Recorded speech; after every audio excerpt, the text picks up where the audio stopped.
សង្គមបាត់មេជេស្ដីប្រដៅរបៀងងងខ្លៅដកក្រៅសុនដានពុជខ្មែរបាត់ខ្មាផ្លាស់ជាត្រៀតឆានលេងគិតប្រមាទដូនតា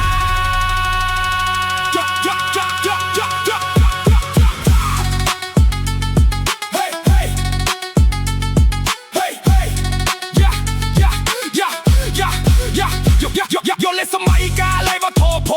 ចាក់ភូមិលេពបំពេញតណ្ហាកងវៀងកងពួកលក់មុនសកាត្រាប់ពួផាតាយ៉ាបេស្យាលោកី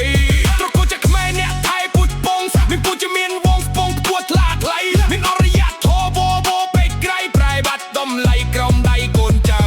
មកវិញកំណាស្លក់ស្លាឈាមបំផ្លាញទំនៀមទំលប់ពងផៅរងកសសុតចំអិនឲ្យឆៅពិស័យហៅខ្លៅប្រាចិត្តមាយា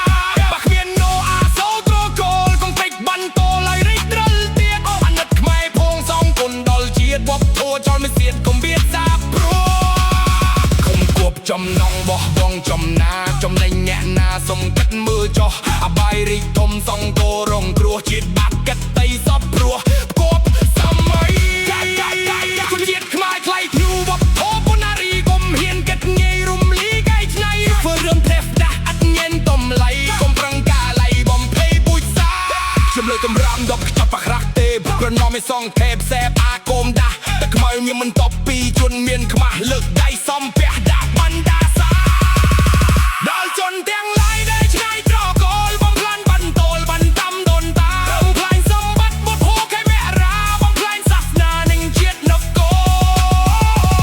សម័យអតរៀងខ្លាយជាគូតបចន្ទោះមានកប់វាសនាមិនល្អរន្ទះមេដីប្រឡ័យចាក់កគ្រោះចរៀតរតតាមពូជពងសងចុះពេកពួកចាក់ចុះបាត់ក្រពើព្រីកាក់ខ្មោយថលនីលងើងាត់ទៅងងហប់គុំស្អីបាព្រោះរស់នៅលិតលំមិនដែលស្រោចស្រង់ញយធូណាឡា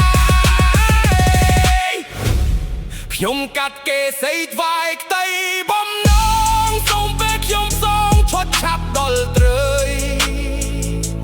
ចំណាកបាត់ខ្មែរកុំលើកលែងឡើយ